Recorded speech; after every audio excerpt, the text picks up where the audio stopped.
네, 정치권 동향을 대기자의 시선으로 짚어보는 목요 정치클럽 기자 대기자 시간입니다.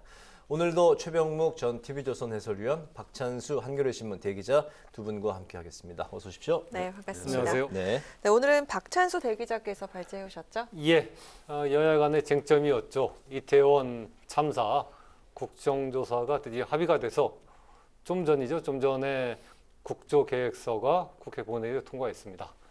국조 합의 배경과 앞으로의 전망 등을 짚어보겠습니다. 네.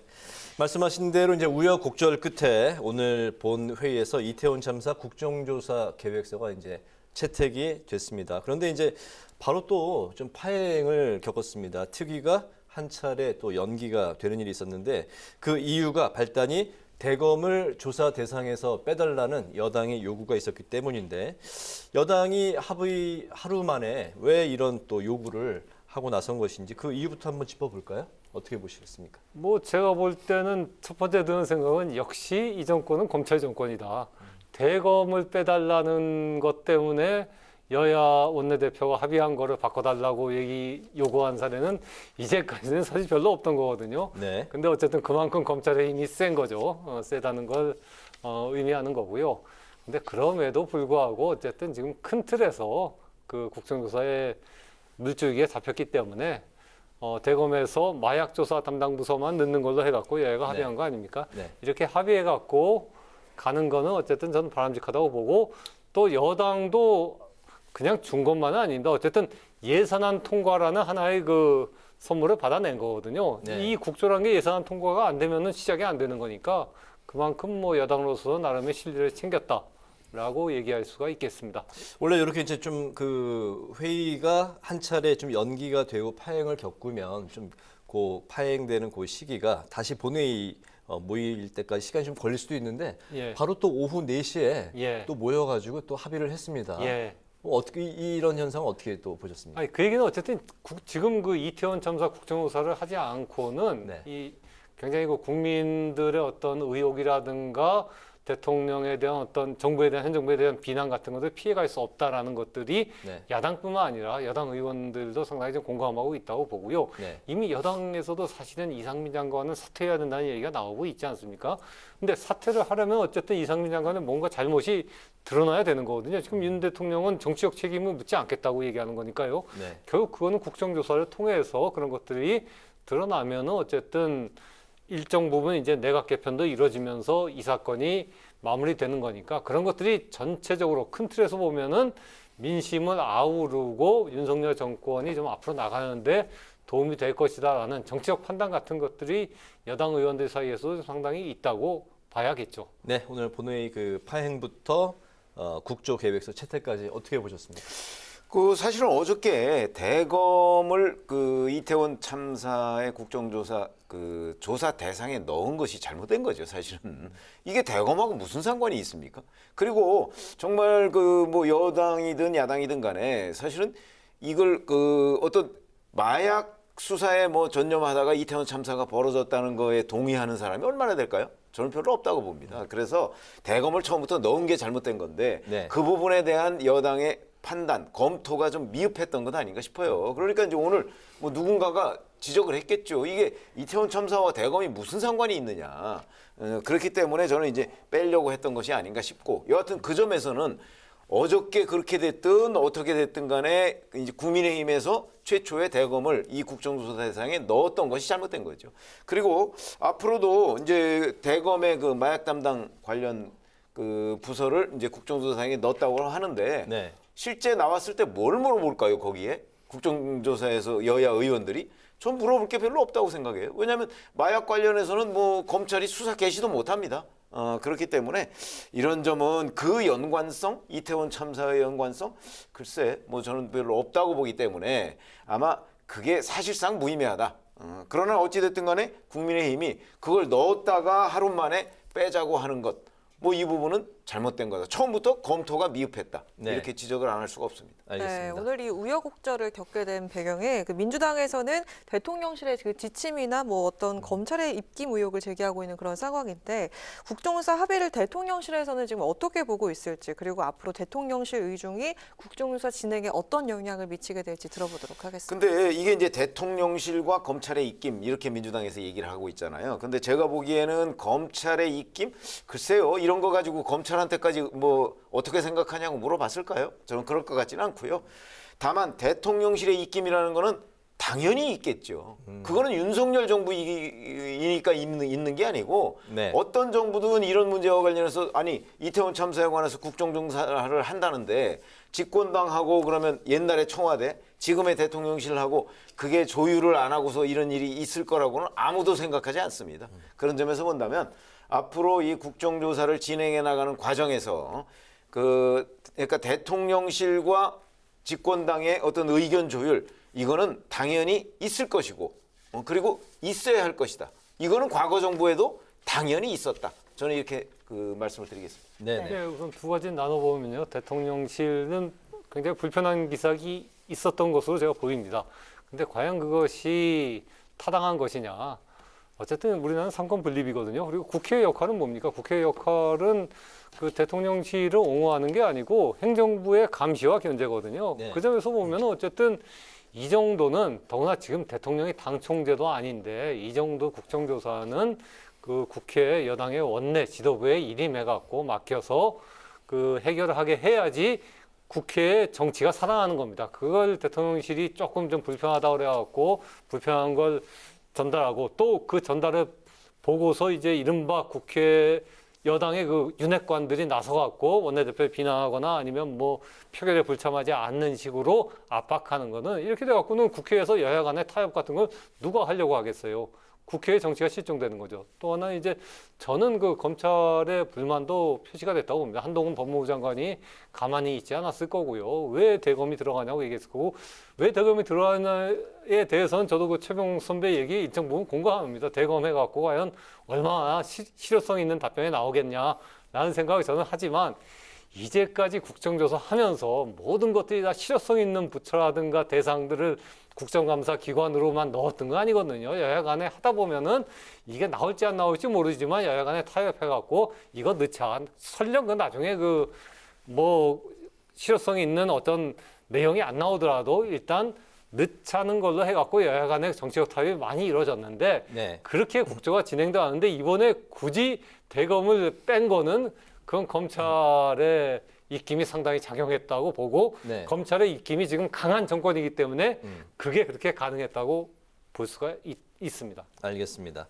어찌됐든 그 오늘부터 이제 국정조사 45일간이 이제 시작이 됐습니다. 문제는 예산안 처리가 이제 끝난 다음에 본격적으로 이제 국정조사를 하기로 했기 때문에 12월 2일에 그 법적으로 못 박았던 예산안 처리가 만약에 이제 불발이 되면 그만큼 이제 본격적인 조사 기간이 이제 짧아질 수 있기 때문에 야당으로서도 민주당으로서도 이제 그 좀 부담이 되지 않을 수 없는 그런 상황인 것 같습니다. 그렇기 때문에 이제 여당이 좋은 수를 뒀다 이런 평가도 나오고 있는데 앞으로 예산안 처리와 맞물려서 이 국정조사 어떻게 그 돌아갈 것을 전망하시는지 좀 들어볼까요?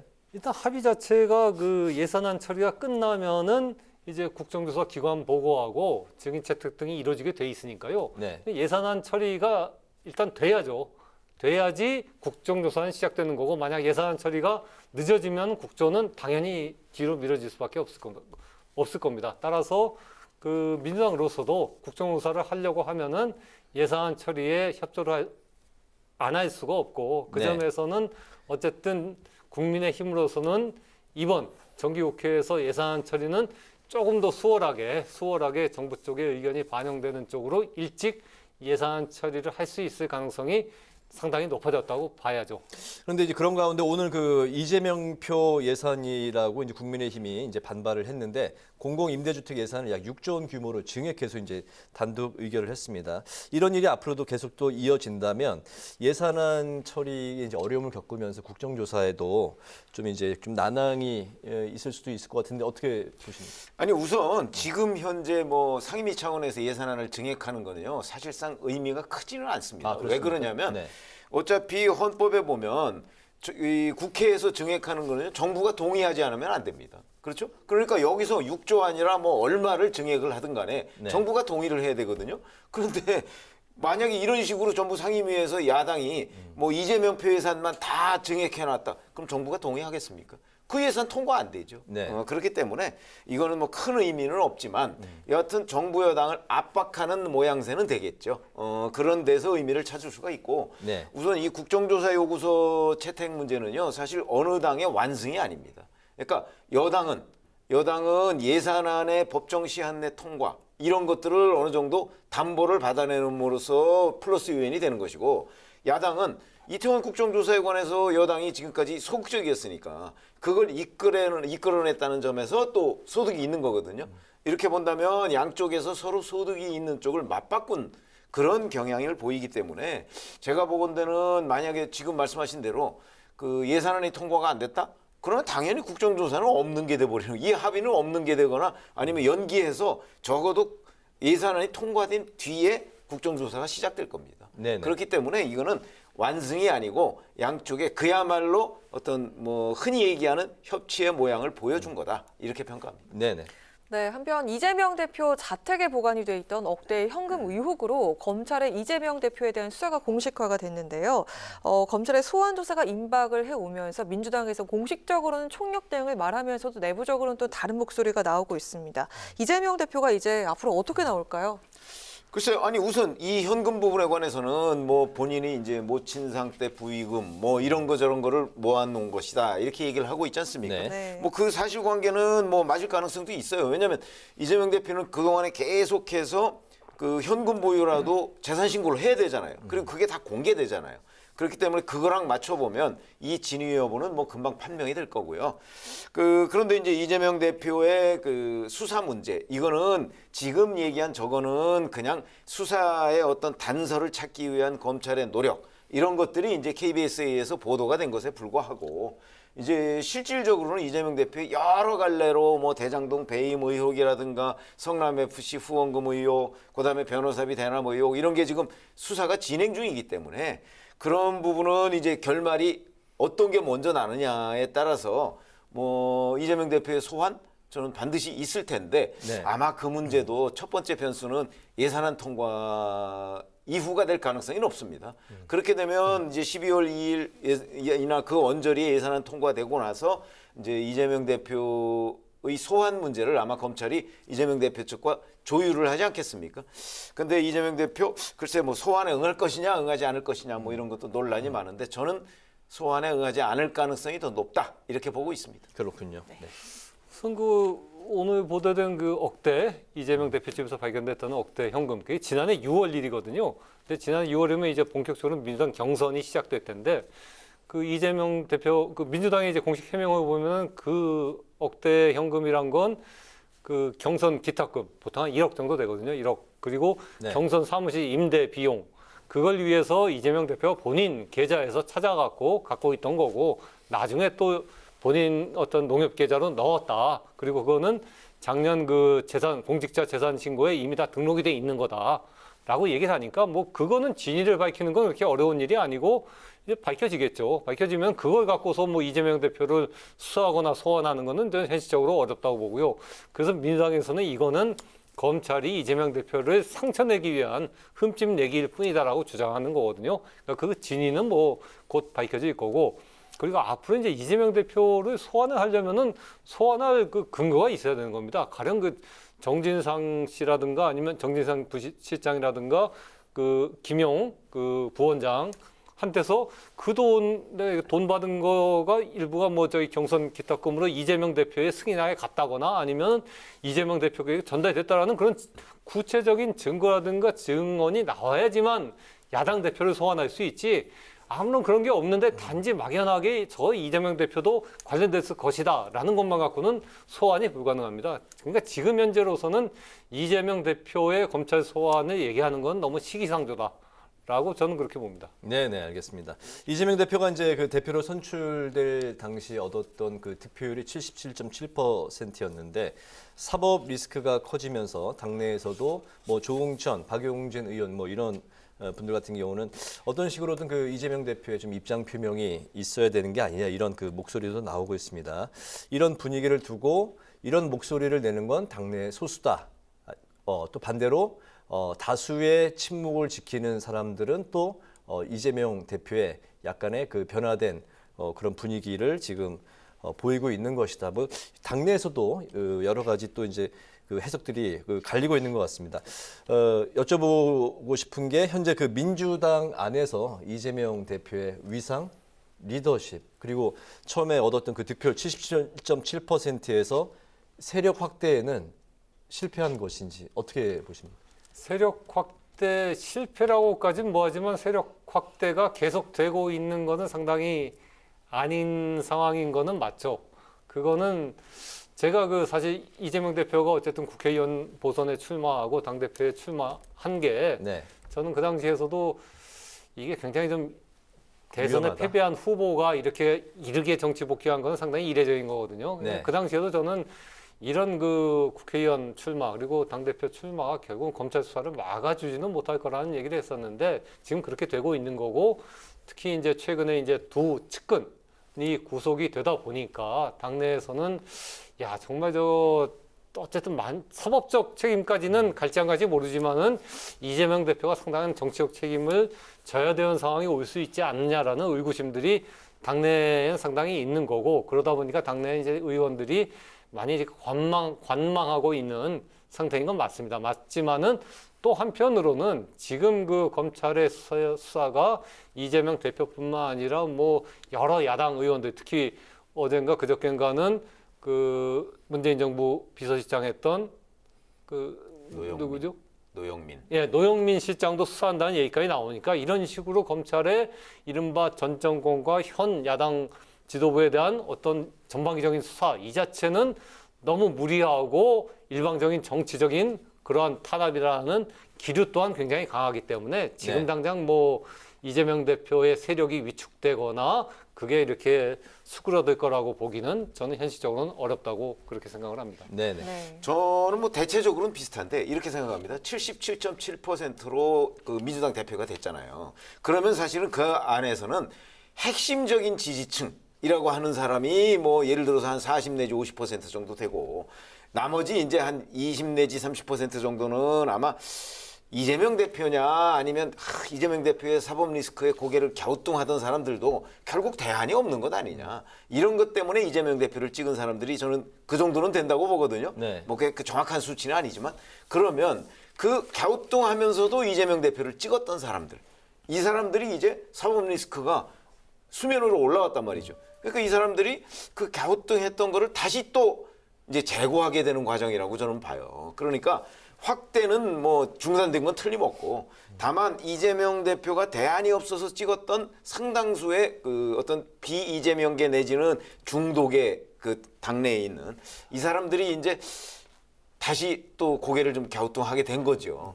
그렇기 때문에 이재명 대표의 핵심 지지층은 여전히 저는 뭐 있다고는 보는데 왜냐하면 사실 이재명 대표 지금 네. 갑자기 사라지면 또 대안도 없는 겁니다. 있다고는 보는데 많은 사람들이 의문을 품기는 시작했다. 그리고 그런 사람들이 침묵하고 있다가 적어도 사법 리스크가 좀 현재화되면서 약간 고개를 들기 시작했다. 이런 국면으로 저는 이해를 하고 있습니다. 그러니까 아주 본격적으로 흔들리는 국면은 아니지만 네. 상당수의 그 당원들이 의문을 품고 우려가 증폭되는 과정이라고 봅니다. 네. 네, 마지막으로 한 가지 더 이야기 나눠볼 내용은요. 윤석열 대통령과 한동훈 장관에 대한 그 술자리 의혹이 거짓으로 밝혀지면서 그 김의겸 의원이 심심한 유감을 표명했습니다.